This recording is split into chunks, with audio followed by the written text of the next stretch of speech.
बेलपत्र से जुड़े 7 महत्वपूर्ण उपाय। हिंदू धर्म में भगवान शंकर को बहुत दयालु देवता माना गया है। ऐसी मान्यता है कि भक्ति पर चाहे कितनी भी बड़ी समस्या क्यों न हो, वो यदि भगवान शंकर को सच्चे मन से याद कर ले तो उसके सभी समस्या का निवारण हो जाता है। अगर आपके जीवन में कोई बहुत बड़ी समस्या उत्पन्न हो गई है और उस समस्या से आप तुरंत छुटकारा पाना चाहते हैं, तो आज हम आपको भगवान शंकर के पूजा के कुछ ऐसे महा उपाय बता रहे हैं जिसे करने से आपकी सभी परेशानी मात्र कुछ ही घंटे में समाप्त हो जाएगी। नंबर 1, परीक्षा में पास होने के उपाय। सीहोर के पम प्रदीप मिश्रा ने परीक्षा में पास होने भी के उपाय भी बताए हैं। उन्होंने बताया है कि परीक्षा में पास होने के लिए एक बेलपत्र की बीच वाली पट्टी में शहद लगा दीजिए और शंकर भगवान के शिवलिंग पर उसे बेलपत्र को बच्चों के हाथ से चिपका दीजिए। ऐसा करने पर आपका बच्चा अच्छे नंबर से पास हो जाएगा। नंबर 2, 3 घंटे में पूरी होगी मनोकामना। यदि आपके सामने कोई विकट परिस्थिति आ जाए जिसका निवारण तत्काल करना आवश्यक है, तो आप अपने आसपास ऐसे शिव मंदिर के पास जाएं जहां बेलपत्र का पेड़ हो। आप बेलपत्र के वृक्ष के नीचे जाएं। पेड़ के नीचे पड़े किसी भी कंकर को भगवान शंकर का स्वरूप मानकर पूजा करें।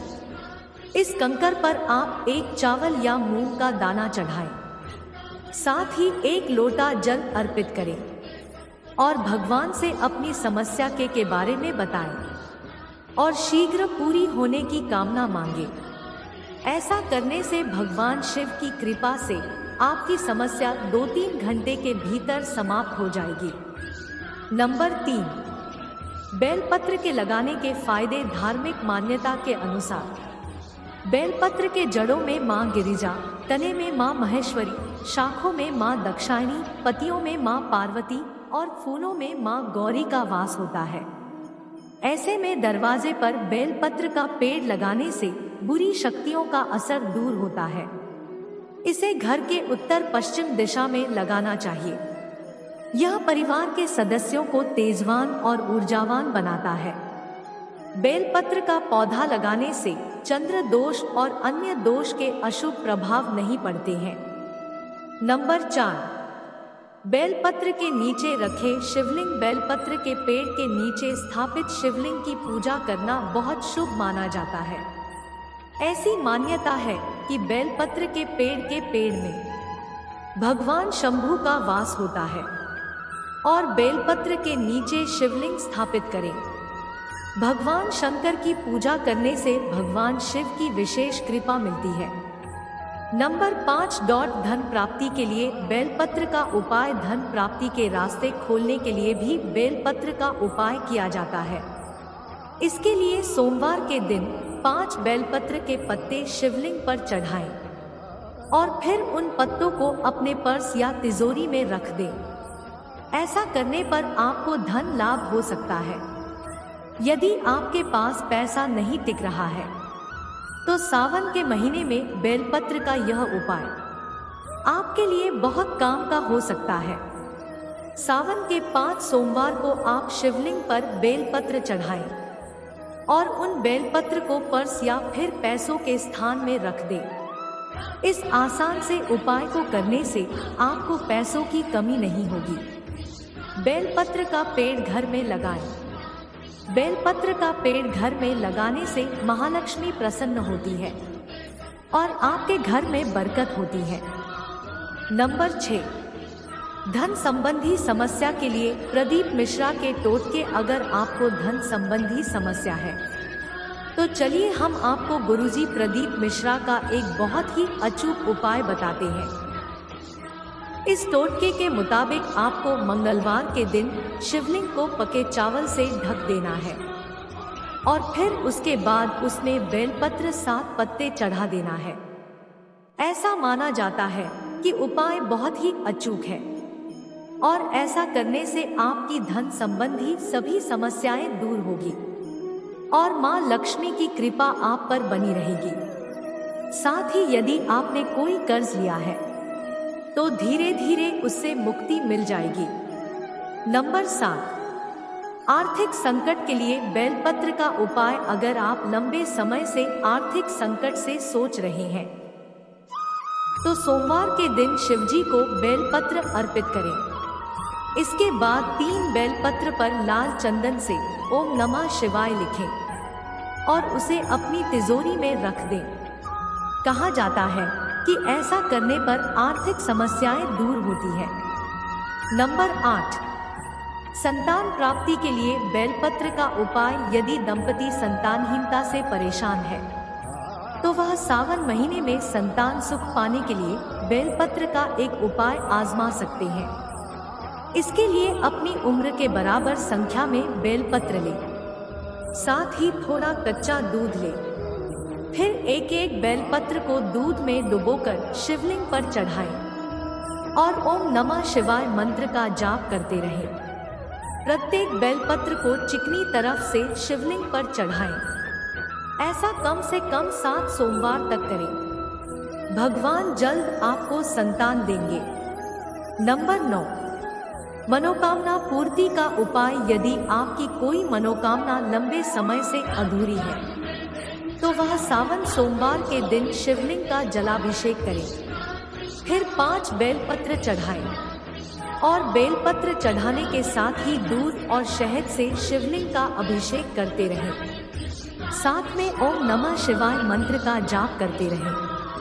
सावन के सोमवार से आरंभ करके ऐसा कम से कम 11 सोमवार तक करें। मनोकामनाएं पूर्ण होगी। नंबर 10, शीघ्र विवाह के लिए उपाय। शीघ्र विवाह के लिए बेलपत्र का उपाय बहुत कारगर हो सकता है। सोमवार से उपाय आरंभ करें और कम से कम 5 सोमवार तक करें।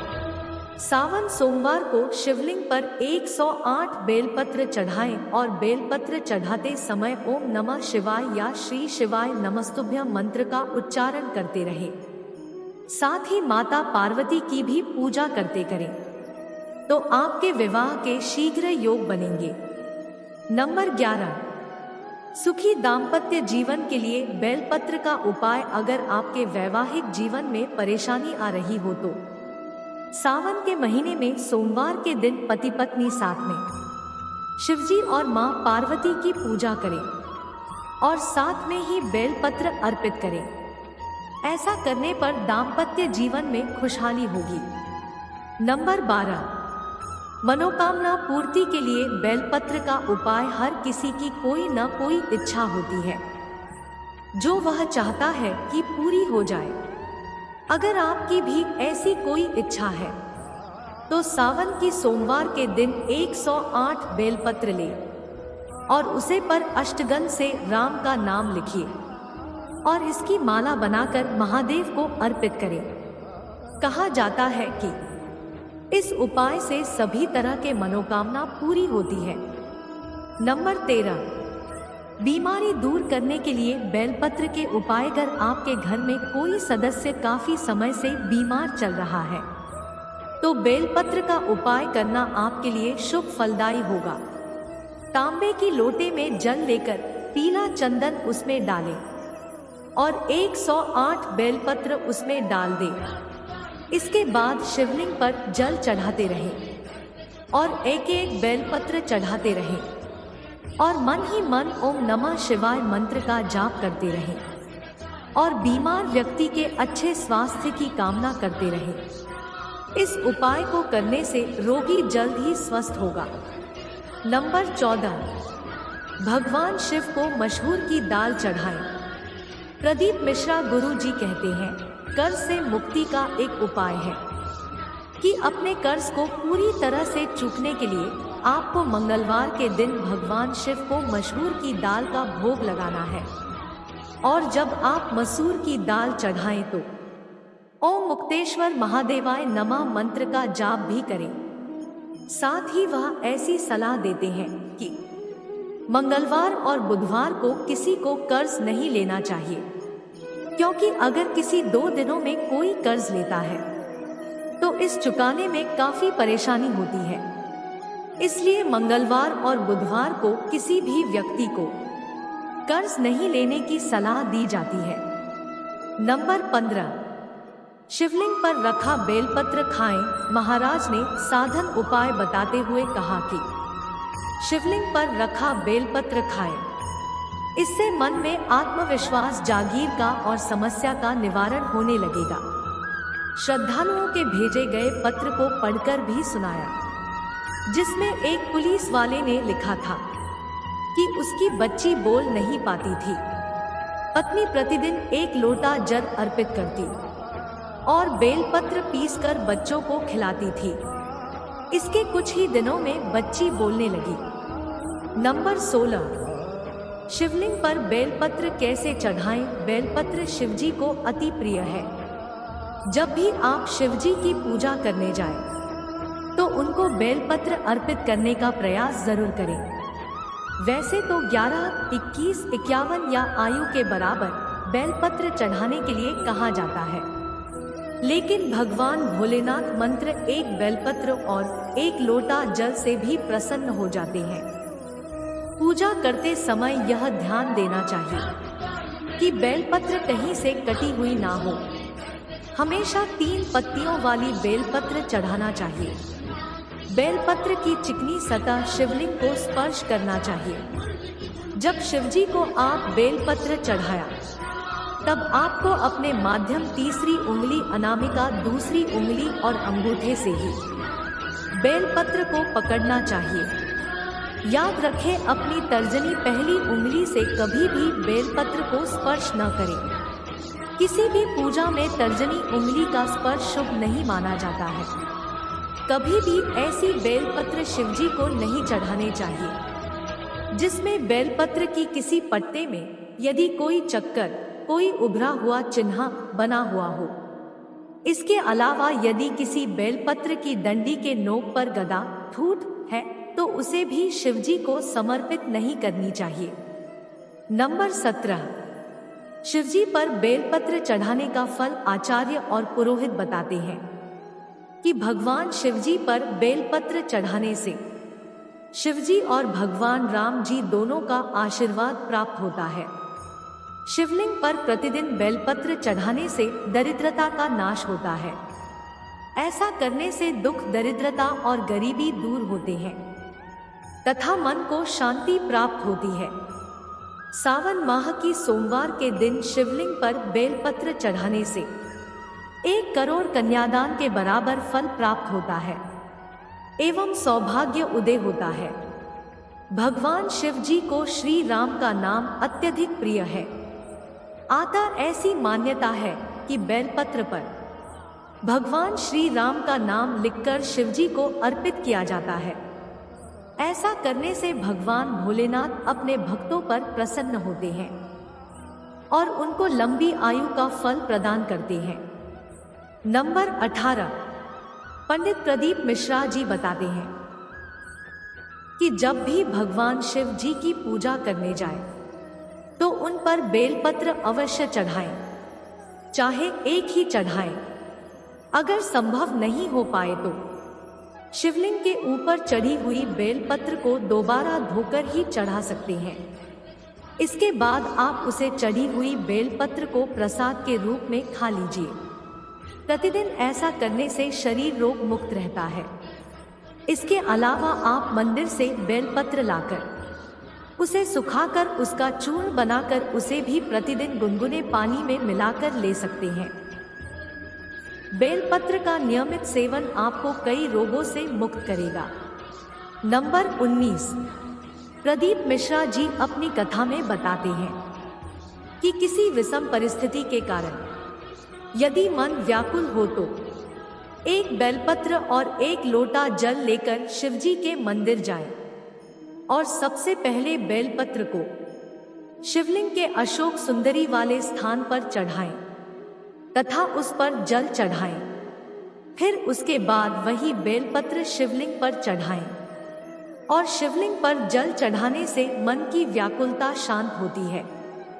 नंबर 20, प्रदीप मिश्रा जी ने अपनी कथा में बताते हैं कि बेलवृक्ष के नीचे चावल या मूंग का दाना बेल वृक्ष के नीचे पेड़ किसी भी कंकर को शिवलिंग मानकर चढ़ाने से आपकी मनोकामना पूर्ण होती है। बेलपत्र की बीच वाली पट्टी पर पीला चंदन और बाकी दोनों पत्तियों पर लाल चंदन लगाकर भगवान भोलेनाथ का सच्चे हृदय से स्मरण करके शिवलिंग पर चढ़ने से शिवजी आपकी मनोकामना पूर्ण करते हैं। नंबर 21।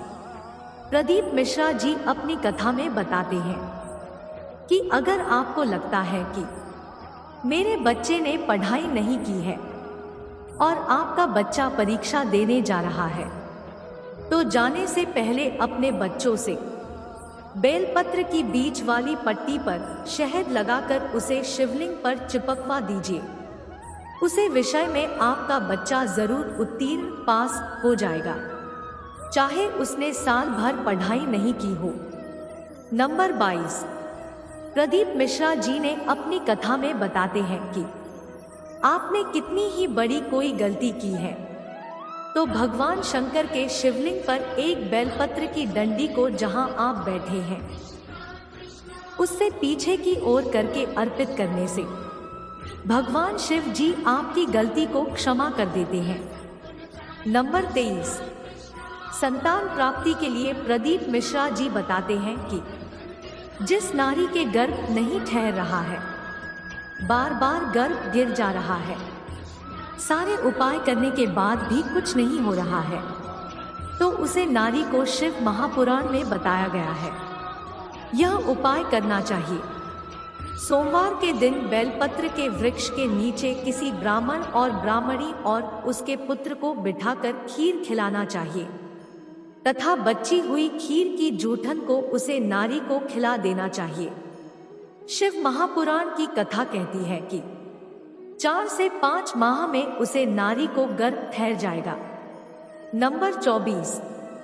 शिव पुराण की कथा के अनुसार जब लक्ष्मी जी का विवाह श्री विष्णु जी के साथ शिव जी ने कराया, तब शिव जी ने माता लक्ष्मी से कहा कि आपका विवाह मैं भगवान नारायण जी से कराया है, आप सदा विष्णु जी की सेवा में उनके चरणों में रहेगी ही, लेकिन प्रतिदिन संध्या के समय आप बेल वृक्ष के नीचे भगवान विष्णु जी की आराधना रहेगी।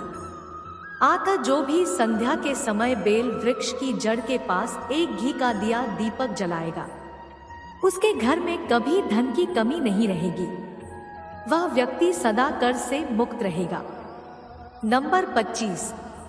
यदि कोई व्यक्ति व्यापार में लगातार असफल हो रहा है, उसका कोई काम नहीं बन रहा है, चारों तरफ से कर्ज में डूबता जा रहा है, ऐसे में यदि बिल वृक्ष की जड़ को घिसकर निकाला गया चंदन को भगवान शिव जी का नाम लेकर शिवलिंग पर लगाने से व्यक्ति व्यापार में सफल होता है, वह कर्ज से मुक्त हो जाता है। नंबर 26।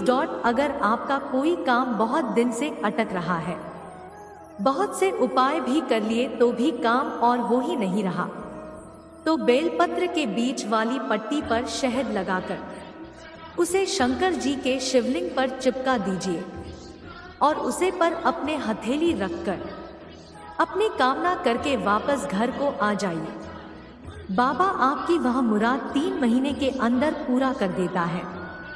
नंबर 27।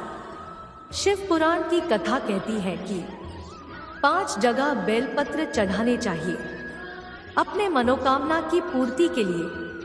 पहले बेलपत्र भगवान शंकर के मंदिर में प्रवेश करते समय मंदिर की चौखट पर साइड में कहीं भी, दूसरी बेलपत्र भगवान शंकर के नंदी के सर पर, तीसरी बेलपत्र भगवान शंकर की जलधारी पर जहां से जल नीचे गिरता है, चौथी बेलपत्र भगवान शंकर के शिवलिंग के ऊपर जिसमें से पानी का पत्र लगा रहता है, जिसमें से पानी शिवलिंग पर गिरता रहता है, और 5वीं बेलपत्र भगवान शंकर की शिवलिंग के ऊपर चढ़ा देने पर व्यक्ति की मनोकामना पूरी हो जाती है।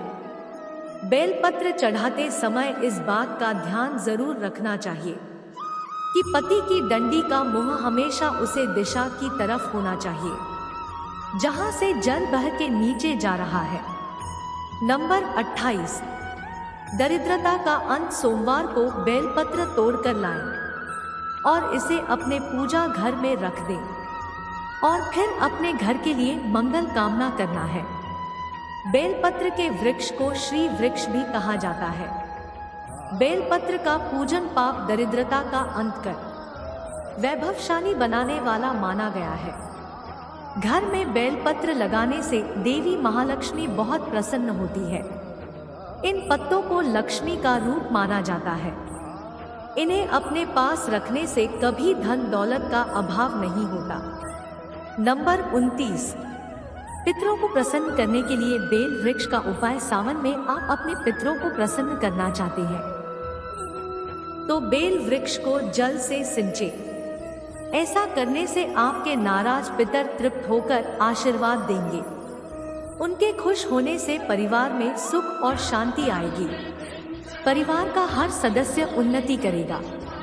नंबर 30, जादू टोना का प्रभाव नहीं। अगर बेलपत्र का वृक्ष घर के आंगन में हो तो बुरी शक्तियां घर में प्रवेश नहीं करेगी। यह परिवार के सदस्यों की रक्षा करती है। इससे सकारात्मक ऊर्जा का संचार होता है। आपको कभी चंद्र दोष और अन्य प्रकार के दोषों का दुष्प्रभाव नहीं झेलना पड़ेगा।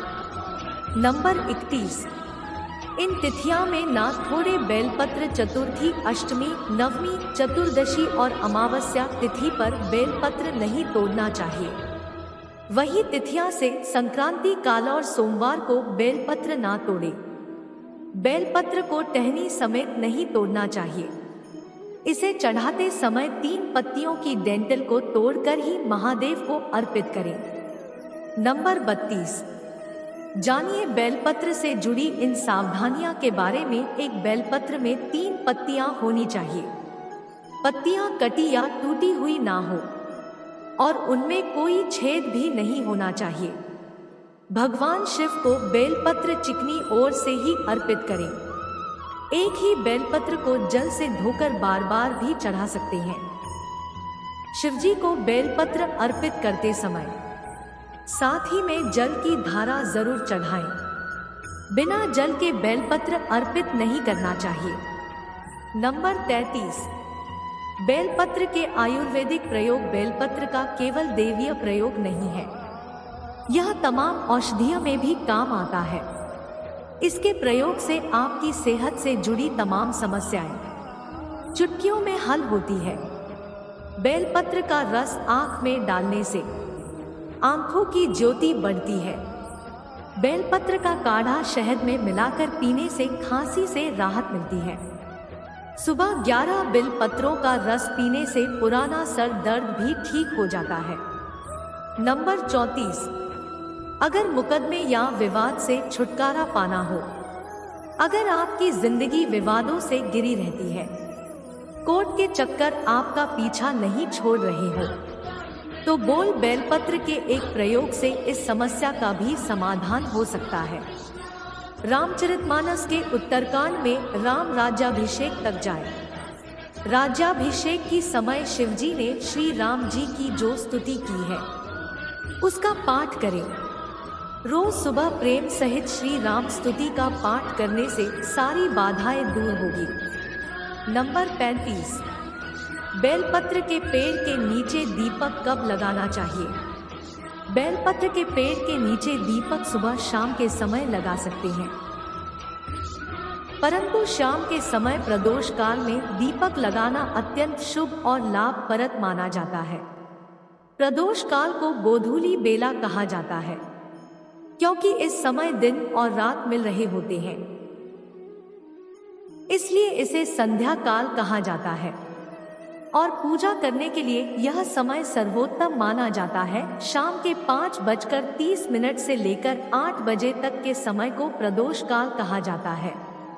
नंबर 36, ग्रह क्लेश। ग्रह दोष हेतु यदि आपके घर में क्लेश रहता है, राहु केतु की दशा रहती है, तो ऐसे में विद्यार्थी के उज्जवल भविष्य के लिए बेलपत्र वृक्ष के पूजा का उपाय करना चाहिए। उपाय: दूध में काले तिल मिलाकर आप प्रत्यक्ष सोमवार और प्रत्येक प्रदोष के दिन बेल वृक्ष की जड़ में उसको अर्पण कर दे। ध्यान दीजिएगा, यह उपाय आपको विशेष फल से अनुग्रहित करने वाला होता है। नंबर 37, कार्यों में विघ्न और व्यापार में रुकावटें। दी आपके कार्य में विघ्न पैदा होता है, आपके कार्य बनते नहीं हैं, रुकावटें बहुत ज्यादा आती है, या फिर व्यापार में धन की बरकत नहीं होती, आपका व्यापार चल नहीं रहा है। तो क्या करें उपाय? आप दूध में काले तिल मिलाकर बेल वृक्ष की जड़ में अर्पण करें और एक सूती धागा सफेद हो उसको अपने परिक्रमा करते हुए 7 बार उसके जड़ से बांध देना और 108 बार उसकी छांव में बैठकर ओम नमः शिवाय का जाप करें। नंबर 38, दंपति जीवन में खुशहाली हेतु यदि पति पत्नी के दाम्पत्य में झगड़ा रहता है, अनबन रहती है, तो क्या करें? उपाय, इसके लिए आप जिस प्रकार नित्य रूप से शिव पूजन करते हैं वैसे ही करना चाहिए। पूजन में चमेली के तेल का दीपक अर्पण करना चाहिए और खीर का भोग लगाते हुए उसे खीर के भोग को अपने किसी गरीब दाम्पत्य या किसी ब्राह्मण दंपति को खिला देना चाहिए। इस उपाय से दाम्पत्य जीवन में होने वाले अनबन झगड़े से राहत मिलती है। नंबर 40, मंगल दूर करने के लिए यदि आप अपने जीवन में अमंगल दूर करना चाहते हो तो क्या करें उपाय? आपको नित्य भगवान महादेव स्वरूप बेल वृक्ष के जड़ में एक तांबे का लोटा भरकर जल अर्पण करना चाहिए और उसकी जड़ की मिट्टी का तिलक माथे पर लगाना चाहिए। इससे जीवन में होने वाले अमल दूर हो जाते हैं। नंबर 41, बेल के पत्तों को मुख में रखकर चबाने से मुंह के चले भी ठीक हो जाते हैं। आता मुंह के छालों के लिए बेलपत्र का प्रयोग किया जाता है।